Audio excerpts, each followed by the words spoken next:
How you doing, YouTube? Matt, Massive Beer Reviews, back with yet another review, a little bit of special review from me, and that is the Trappe Quad.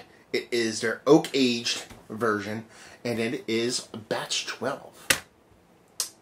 I have not had this before, but I've done my fair share of La Trappe Quads.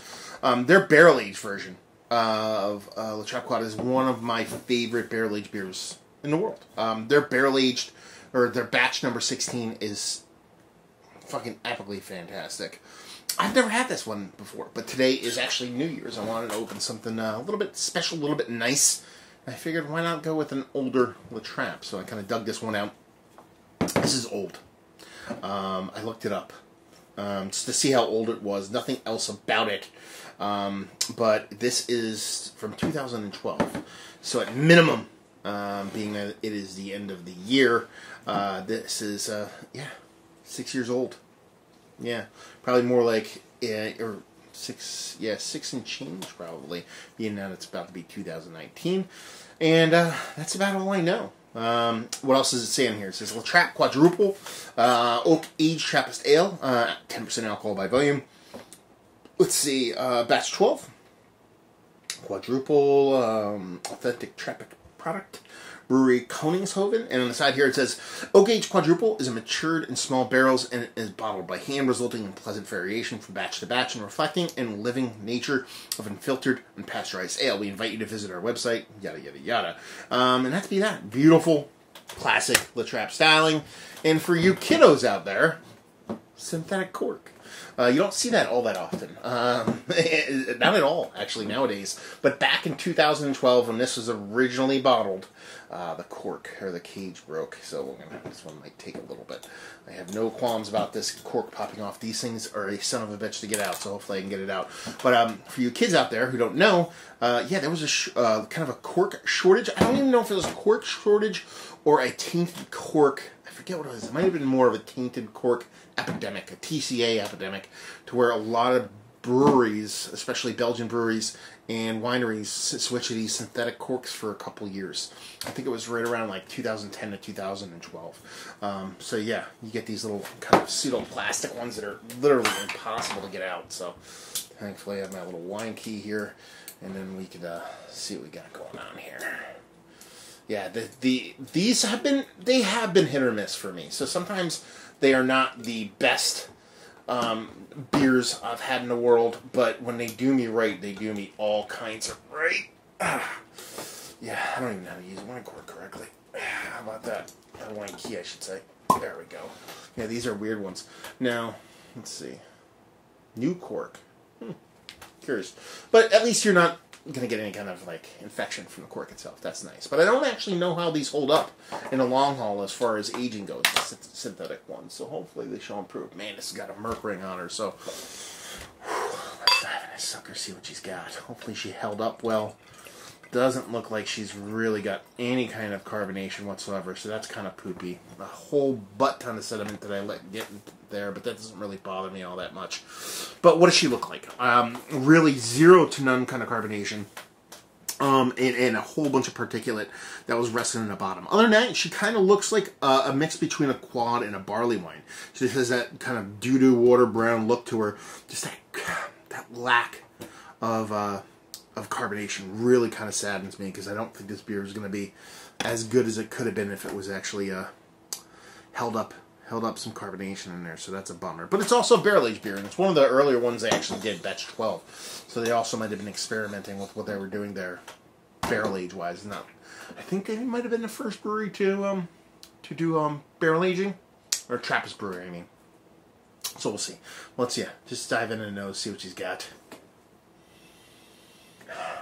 That smells pretty fucking awesome, though. Rich, huge, rich raisinets. Raisinets soaked in cognac. That's kind of what I'm getting in there. It's just big, huge. It's just all the descriptors you'd expect from like an aged barley wine or an aged Belgian quad. You know, toffee, caramel, all that kind of stuff. And then you get that kind of booze portion in the show. But it ends up with the age, and what oddly enough doesn't smell like a whole bunch of oxidation. It has this kind of very liqueur, brandy, cognac kind of vibe to it. Yeah, just so rich, so decadent. It smells sticky. Yeah, just super dense, super potent, super sticky, super just. This is liquor. And honestly, the lack of carbonation is a super bummer, but based off of the nose, I think I might be able to get down with it or not be as bummed out about it because it is coming off as more as a liqueur or a liquor than an actual beer itself in the nose. So I'm going to dive right in. Cheers.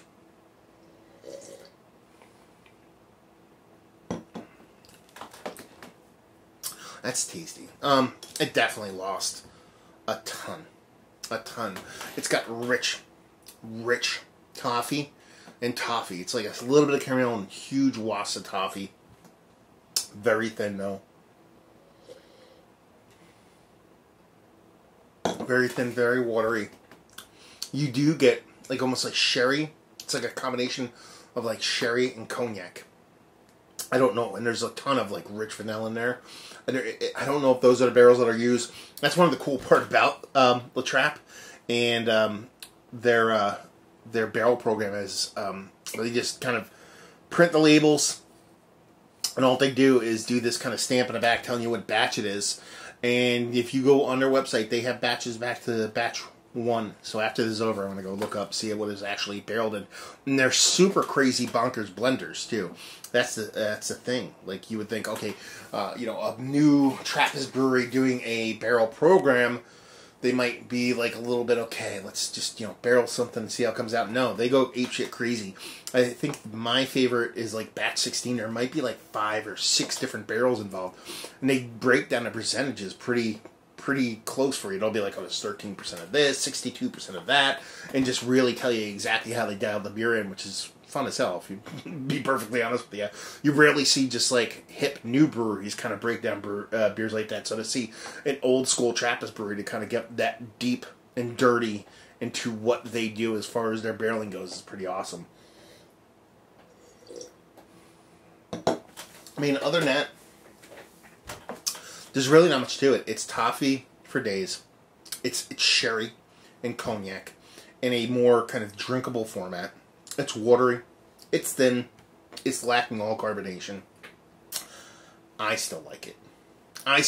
It still works for me. Is it a great representation of what the beer was and what they wanted the beer to become? I don't think so.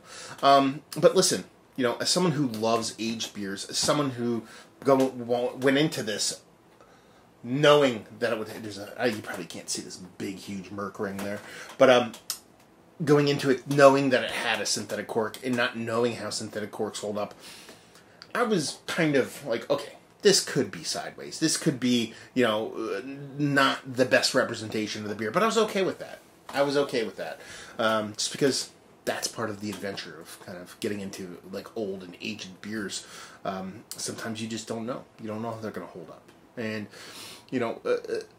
bottle conditioned beers in general are your best bet when it does come to aging beer. But talking about throwing a bunch of different barrels at a beer, a lot more moving parts, so a lot of things can go sideways. Now, it's not a negative beer. There's no sourness to it.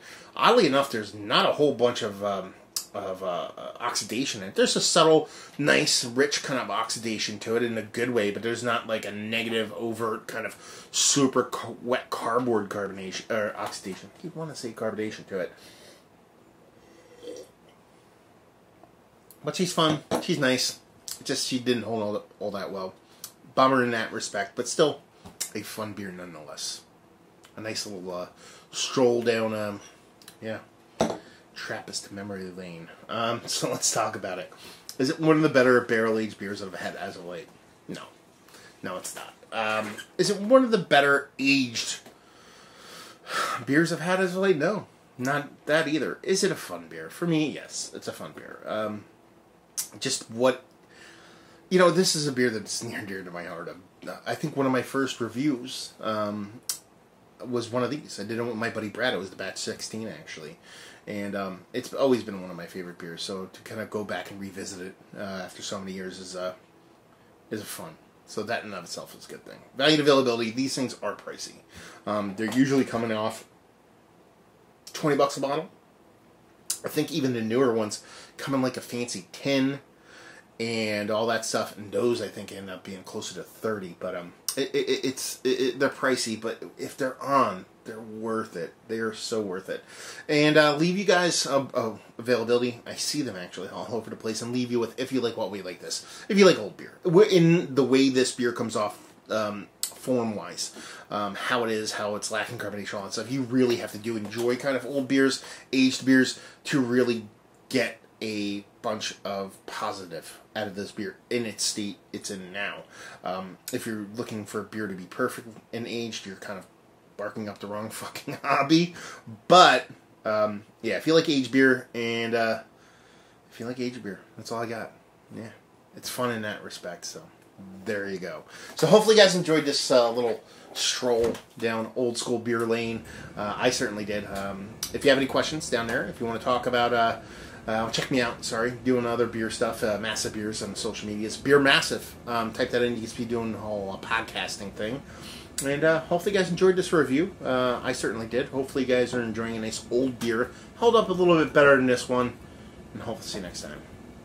Cheers.